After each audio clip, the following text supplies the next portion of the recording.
Hello नमस्कार श्री स्वामी समर्थ। स्वागत आहे तुम्हा सगळ्यांचं माझ्या YouTube चॅनलवरती।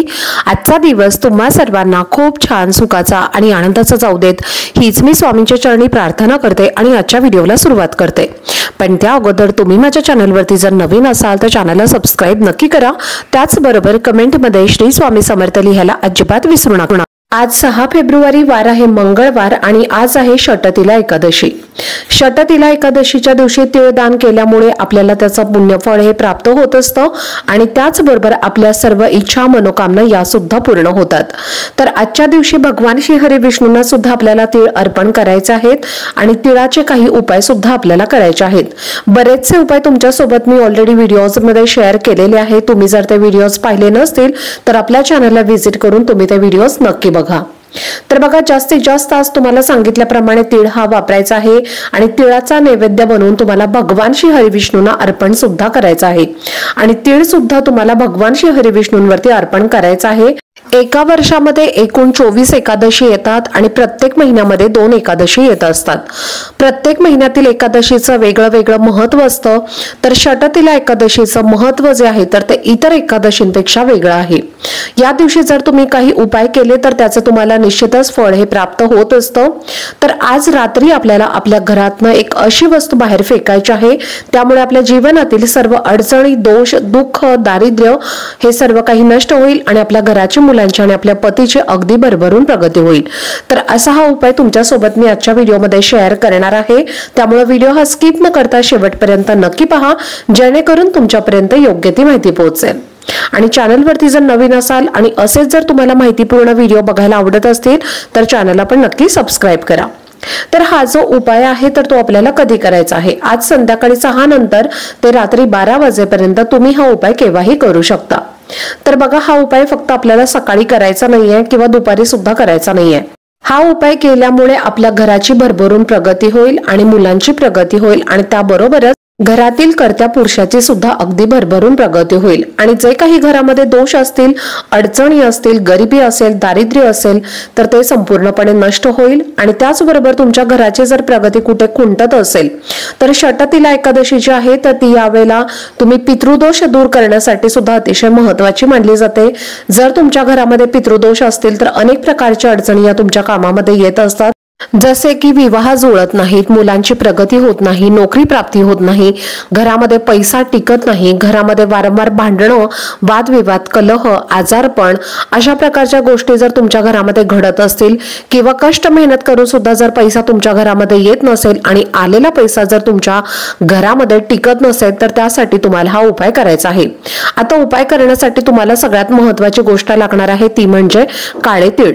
तर या दिवशी तुम्हाला काळ्या तिळाचा उपाय करायचा आहे। काळ्या तिळाला या दिवशी खूप महत्त्व आहे तर तुम्हाला आवर्जून या उपायासाठी काळे तीळ हे घ्यायचे आहेत।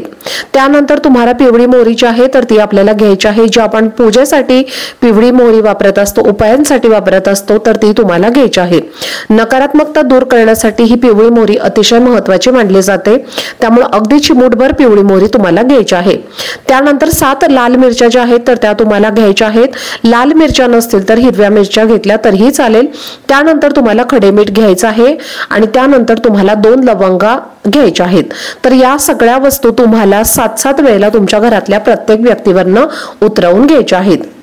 मुलांवरनं मोठ्यांवरनं सगळ्यांवरनं तुम्हाला हे उतरवून घ्यायचं आहे। उतरवत असताना तुमच्या मुलांचे किंवा तुमच्या घरातल्या व्यक्तींचे दोष दूर होऊ देत, जर काही नजर दोष लागलेले असतील तर ते सुद्धा नष्ट होऊ देत असं तुम्हाला म्हणायचं आहे आणि तुम्हाला प्रत्येक व्यक्तीवरनं 7-7 वेळेला उतरवून घ्यायचं आहे।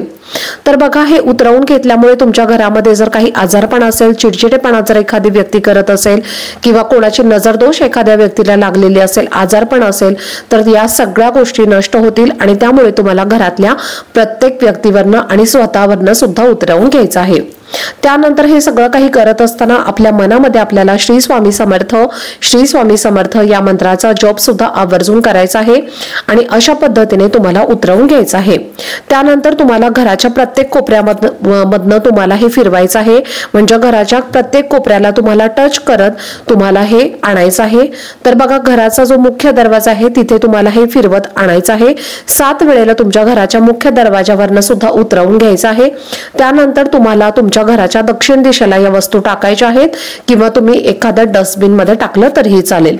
फक्त कोणाच्याही घरावरती कोणाच्याही अंगावरती तुम्हाला फेकायचं नाहीये आणि याचा कोणाला त्रास होणार नाही याची सुद्धा आपल्याला काळजी घ्यायची आहे। या वस्तू फेकल्यानंतर तुम्हाला मागे वळून बघायचं नाहीये, सरळच तुम्हाला तुमच्या घरी यायचं आहे, पाय धुवायचे आहेत, हात धुवायचे आहेत आणि स्वामींचं दर्शन करायचं आहे।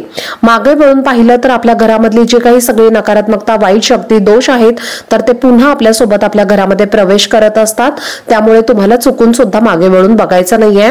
त्यानंतर बघा, हा उपाय जर केला तर तुमच्या घरामधली भांडणं, दोष, दारिद्र्य, अडचणी ह्या सगळ्या दूर होतील आणि घरातलं दारिद्र्य संपून घरामध्ये लक्ष्मी स्थिर राहील आणि पैशाच्या अडचणी त्याचबरोबर आर्थिक समस्या या सुद्धा दूर होतील आणि त्यामुळे आपल्या घराची भरभरून प्रगती होईल। अजून एक तुमच्यासोबत मी उपाय शेअर करणार आहे। तर या उपायासाठी फक्त तुम्हाला मूठभर काळे तीळ घ्यायचे आहेत। काळे तीळ जे आहेत तर ते तुम्हाला घरातल्या प्रत्येक व्यक्तीवरनं 7 वेळेला उतरवून घ्यायचे आहेत आणि घराच्या बाहेर जाऊन एखाद्या झाडाखाली तुम्हाला ते नेऊन टाकायचे आहेत। त्यामुळे त्या व्यक्तीच्या अंगातली सगळी जी काही नकारात्मकता आहे, वाईट शक्ती असतील, दोष असतील तर ते संपूर्णपणे नष्ट होतील। तर तुम्ही हा एक छोटासा उपाय सुद्धा करू शकता किंवा दोन्ही उपाय केले तरीही चालतील किंवा दोन्हीपैकी एक उपाय केला तरी सुद्धा चालेल। नक्की करा, अतिशय प्रभावी असे उपाय आहेत। तर चला, झालेली सेवा ही मी स्वामी महाराजांच्या चरणी रुजू करते। आजचा व्हिडिओ जर तुम्हाला आवडला असेल तर व्हिडिओला जास्तीत जास्त लाईक, शेअर आणि चॅनलला सबस्क्राईब नक्की करा। भेटूयात पुढच्या व्हिडिओमध्ये, तोपर्यंत सर्वांना श्री स्वामी समर्थ।